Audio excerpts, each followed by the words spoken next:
What is going on? We're here today for the second time actually because I'm redoing this video because I felt a little scatterbrained in my first one because there's so much to talk about with XP and the Elder Scrolls Online, and we're right in the thick of it right now. You're watching me get some XP. Let's slow it down. Let's talk about how XP works and how gear works and how everything works. How does it hit?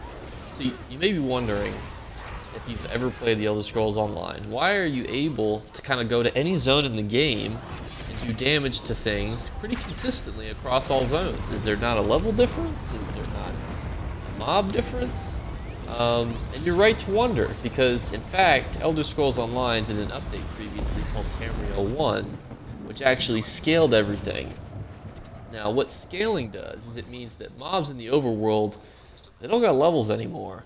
It used to be, you kill a cat that was level 10. Now that cat is just leveled. Leveled to you. Whatever you, dear viewer, are the level of. Now you might be thinking to yourself, okay, well that's neat. What's the point in leveling up?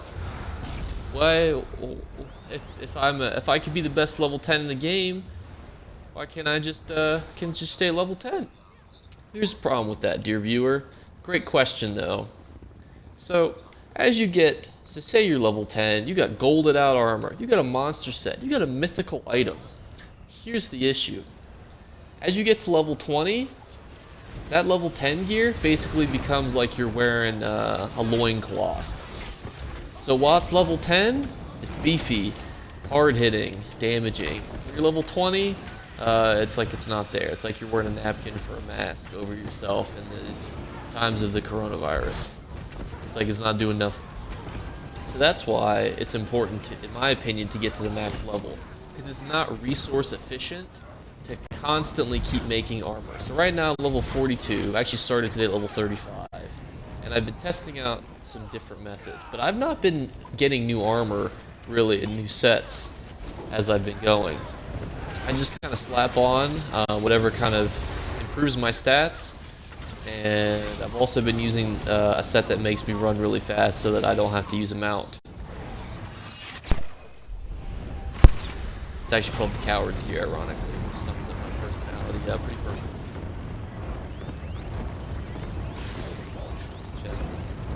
Yeah, that's okay. So, what happens then? So you get to level 50, or you're grinding from 1 to 50 like me right now. What's the best way to do it? Let's talk about best way 1 to 50.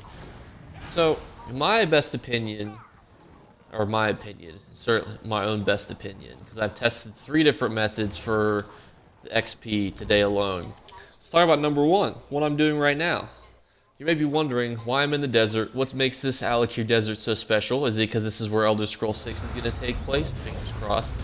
No, it's actually because the dolems here are so close to the way shrines that it creates this perfect loop where people, as these idiots around me are doing, can just go from way shrine to dolem in such a short period of time that you can just keep farming them for XP.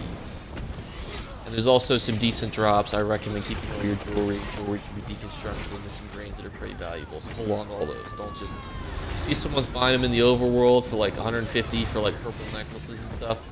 Don't sell them. Hold on to them. Level up your own jewelry crafting. If anyone's offering you to buy anything in zone chat, they're buying it at about a 30% of the actual value of that piece. So don't sell them. Now, you're not going to have the Alakir Desert when you get started. What's the best way to get here? So there's 3 ways that I recommend getting to the Alakir Desert. Number 1. Asking your friend who's already got it. So most people will have the Alakir Desert on a leveled up character. Just be like, hey, I know you're not doing anything. Take me over. And then they'll be like, alright, I got you. And if they're really nice, they'll take you to all 3 of these way shrines so that you can just skippity-dood on over to them and you can just keep doing this loop. Pick up the chest, get your 5.8k experience, and then move it along, and then run out of room like me, and then take out your merchant and spend the next 20 minutes selling stuff. So I guess we could also talk a little bit about what's worth selling. So I sell all the trash. sell all your glyphs unless you want to like level up your enchanting. If not, you can throw them in a bank. You could always whip out the banker too. Sometimes people in the group will also have a banker. So if it's got this symbol next to it, that means that you have to have a trait that you haven't learned currently on this character. I have the traits on other characters though for all this other stuff. I'm going to keep my jewelry to deconstruct too. So we're going to kind of get rid of everything else. But if you have that, that means that there's a trait that you've not learned on this character. This is not a crafting character for me. But for example, if you don't have a crafting character, you can always just swap that over through the bank and pick it up. Because a lot of people are under the assumption that if something's bound, you can't trade it to other characters, or if it's, you know, it's somehow all tied to a character. Very few things are character bound, and that's generally the stuff that you get up for level up rewards, which is a perfect transition to what I'm doing right now. So you may see on my active hotbar, you see these little skulls. That's just a buff food because I don't like to have no stats. Next to that, with 1 hour left, is actually the XP scrolls that they give you for leveling up. Now, why am I using that? Well, because it's a 50% XP, a bonus to what I'm doing. Now, if you have used it all and you currently have no other XP bonuses, what can you do? So sometimes Elder Scrolls Online runs events like the New Life event that we just had, where they'll give you double XP mementos. You use the memento. I don't have it on this hotbar, unfortunately, and then boom, you're getting double XP. But it ain't an event all the time, and in fact, it's probably not even an event a majority of the time. So what do you do then? Well, so in game, and if you're probably wondering why some of these, if you see people buy things like ethereal dust for so much, there's things, you know, along those lines like perfect rose, why do they sell? It's because they're used to make XP potions. So if you're not like me and you don't just have 41 of these things stacked up because you never use them ever, because you're an idiot, you can buy XP potions at guild traders, which I highly recommend doing. Now, let's say you're still struggling to get to the desert. How else can you get to the desert, and what do you do once you're here? Now, my recommendation that I had in a previous video is to join a guild. Most guilds, especially social guilds and trading guilds, will have people on 24/7, and I will show you an example of this. This is Ashes, the Red Mountain. Great people. Stupid amount of people online, and they're all over the place. You need a free port to Stormhaven. If you need to go to Deshawn, Somerset, Craglorn, Maelstrom Marina, go in there and see how he's doing. Any of these places, basically, boom. That's me. But you can see, if I'm in the Alakir Desert, you come to me. And you can see when this video is filmed, because I haven't paid my dues yet. So now you have a little time period on when this is being filmed. You just keep looking, and then if say you don't find anyone that's in the Alakir Desert, as you're watching everyone kind of run past me in the background, you just check the next guild. So actually there was nobody there in the Alakir Desert, unincluding myself, which would be a little bit cheesy to count. You can also go to the top, and since Alakir starts with an A, you can look right here, and then it'll put everyone that was last in the Alakir Desert. So then you can just keep moving and schmoving. Boom. These people, 2 people in the Alakir Desert from this guild. Now you get your free port over, and you get your free transitions. Now let's say you don't have the way shrines unlocked, because it's just going to pop you in the desert, and you're going to have to get the loot. Well, basically my recommendation for that is just fast travel to somebody that's in the next way shrine already. So this one I'm going to come in a little late. They're actually on the final boss. And I think I actually get credit for that still, which is a little bit cheesy. But you just fast travel to somebody that's already over there. So there's actually, the crown's over here, so you could fast travel to the crown. I think he's behind at the minute, and there's a freaking banker here.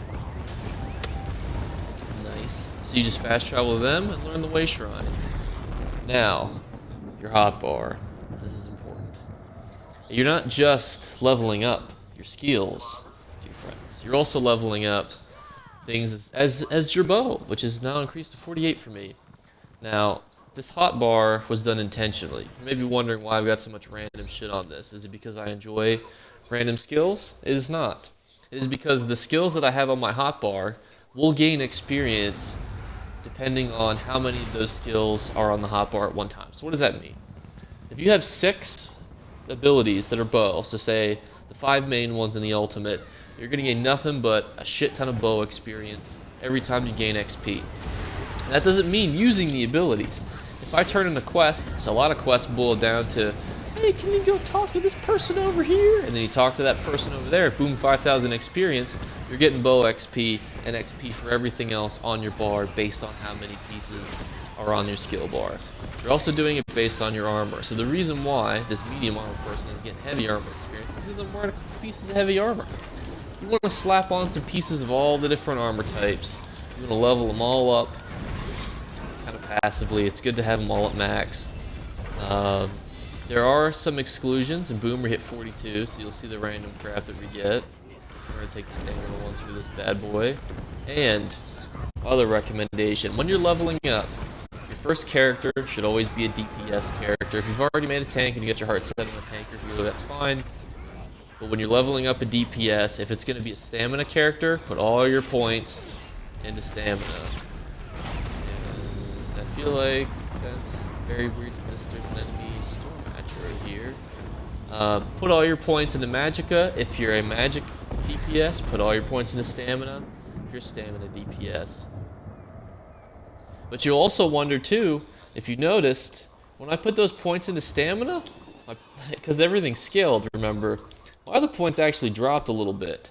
So putting attribute points, you're not actually gaining stamina. You're actually just redistributing your stats. That's all you're doing. That's kind of how that skill thing that ties back to what we're doing, and it brings back into everything else. And then, if you see in chat right now, Mr. Scholastic is asking for the Dolem group. That's the group I'm in right now. It's easy usually to get in this group. Unfortunately, the leader's AFK, or I would leave and then join the group to show you, but I'm afraid because they're AFK that I wouldn't get reinvited. Basically, it just helps because you don't have to touch everything, and you will then get XP, that even if they are doing all the touching and slapping. So you slap some enemies, you did it forever. Is there any other ways to get experience? There's two other ways that I can recommend to you as 1 to 50 players, and that is doing your daily battleground, which is if you go down to your activity finder and you got your dungeon finder and your battleground. So I've already done it, so I'm only getting 22,000 experience for every game complete. Or your dungeon finder, you go to random dungeons, and I'm only getting 22,000 experience for that. That's twice as much when it's your first one. And I actually have done so many battlegrounds on this character just to see if that was a faster XP method, that I'm actually ranked for 2 out of the 3 leaderboards on this character for battlegrounds. And I haven't picked up the chest yet, and I haven't even finished final boss. Distractions. So we'll see how much experience we get here. Because here's the other thing too. As you level up, you need more XP to level up, but ESO is generous and they give you more XP. So we got 6.4k XP, but if we were, say, level 5, and you're like, why am I getting 6.5k XP? It's because you're getting XP that's tailored to how much percentage you need to level up. So it's all percentage based on your total bar. You see the top right or bottom right corner, excuse me. That's where we're at with that. So then that comes down to, is it faster to do battlegrounds or daily dungeons? So 4 dolems, 4 of these is about the same at whatever level as 1 battleground. But here's the kicker with battlegrounds, is you have to finish first or second place. There's 3 teams of 4. You'd be first or second team-wise to get that full experience amount. Will you consistently get that? No. Even if you queue with friends who are fairly competent and like to play the objective, you will not consistently do that. And this is a very, very fast method. Some Battlegrounds games will go for 15 minutes, and 15 minutes of doing this is very, very, very quick. And you'll gain much more experience. Now, I will say, though, that it is more fun to do Battlegrounds, depending on if you have the patience for it. And let's talk about if you should go into it. 'Cause I think it's a great way for people to get into PvP. Because I think that there is a bridge between people who are like, I want a PvP in ESO, it looks super fun online, how do I do it? And I'm just like, slap on anything, go into Battlegrounds, see how you do, especially 10 to 50. You get a whole bunch of people in there who don't know what they're doing. Even in the champion point ones, there's people who just want their daily experience. You don't gotta worry about looking like an idiot, because everyone looks like an idiot in there. About 10% of players who go into Battlegrounds even play the objective, and the objectives are simple. capture the relic, you're capturing a flag. You've done that a million times. Or you're playing domination. You ever seen domination before where you take a flag? Oh my god, it's so complicated. Or team deathmatch. You know, crazy stuff, I know. It's super easy to figure out. And don't feel bad if like you start to not play well, because it happens to all of us. Some people queue together. Sometimes you go against a team of all but nothing but werewolves, and you'll hate your life and everyone in it, and you'll cry yourself quietly to sleep at night as you hear the whoo as they jump on you all the time, and they howl and stun you consistently. It's a sad life, but sometimes it'll happen, and you just got to be ready for it. It's super fun, and it's a way, hey, test out PvP. I will say, though, if you do get into PvP, you will need a heal. You will need a self-heal. For Magicka, there's a bunch of different ones you can use. Wardens have self-heals, Templars have self-heals, Sorcerers, easy self-heals. If you're a stamina character, like a Nightblade like myself, what I normally recommend, and you'll get this pretty much after your first game, is Resolving Vigor. It is not the greatest heal compared to some of the Magicka ones. Most stamina heals are not the greatest, but it is certainly passable, and it'll get you what you need. So, and I think that is starting to kind of wrap up our 10 to 50 kind of portion of this video. Let's talk about champion points. Let's talk about the fact that this character is only level 42, and he's got a number of champion points. How does that happen? So your champion points are shared between all your characters. And this is why it's important once you get to 50s to get to 160, because 50 is not the max level, it's actually 160. Once you get to 160, that's when you're cooked up. You're done. You get any character you want to 50, they're the max armor level. You're the max. You're good. You can start crafting sets for all of them. Well, that's the question is this an effective way to get to 160? And all of the methods that we've outlaid before are still good. Generally, some people will also do Sky Reach. But Sky Reach is basically just a delve that sometimes you have to pay people to do for you because it's got a lot of mobs, and if you run it more efficiently. So if you've ever seen people paying for Sky Reach runs, that's what they're doing. And basically, they go into kind of a delve-ish area. They pay for someone to kind of clear out all the mobs for them, get a whole bunch of experience.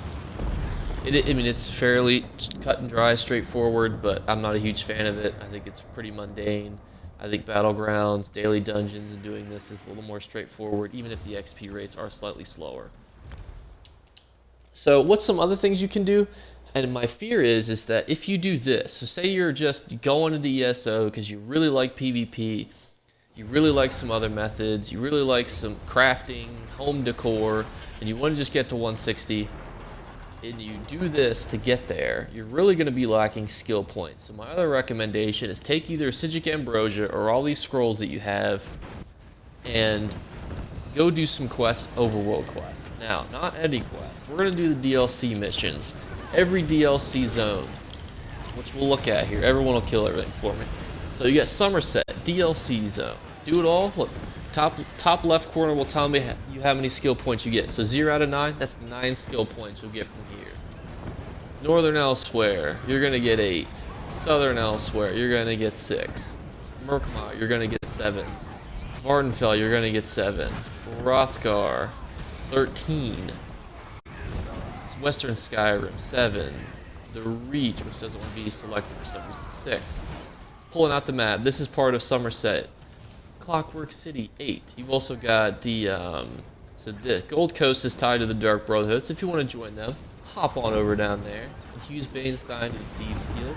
If you want to go down there, whip on down there. Start doing their zone story quests, you'll end up joining those bad boys. Super easy way to get your, kind of guilds up and some skill points if you do those specific zones. And it's just overall a lot more fun than doing this, because I think it's pretty mundane.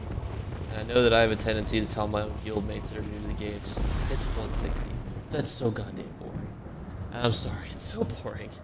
And I think that if you pop some double XP and you do it that way, it'll be a lot more manageable for you than just doing this on repeat, because you do need some breaks. But this is a good thing to come back to. You'll also, as you kind of level up and you play ESO, or actually even when you take breaks, you'll get this thing called Enlightenment, which is basically an XP boost for everyone that's hit champion level.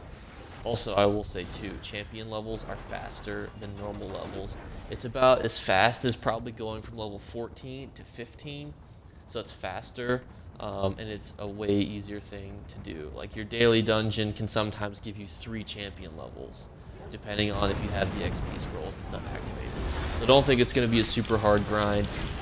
And have fun with it. If you enjoy doing quests, like normal quests, you know, go talk to this person over here and bring a letter to that person over there, like a UPS delivery driver. Hey, go ahead. That's you, man. Do you. Do what you want to do in Elder Scrolls Online. This is just the #1 ways to get XP. Everything will give you XP. If you want to be a delivery man, if you want to reclaim some settlements, if you want to kill people in PvP, if you want to do battlegrounds, if you want to do daily dungeons, if you want to sit and do this in a loop for hours and hours and hours, you're welcome to, because that's what an MMO is. It's the freedom to kill your time. And you can kill it however you want. And that's where I will leave you for today. I think we've talked about everything that I wanted to cover and that we needed to go over. But if you have questions, because this is a video that you guys did, let me know. We'll talk about it. If you have questions, follow-up questions. This is getting to 21 minutes long. So if it needs a second video, I can make a second video. You just gotta let me know. We'll go from there, answer your questions, and I will see you guys in the next one. Peace.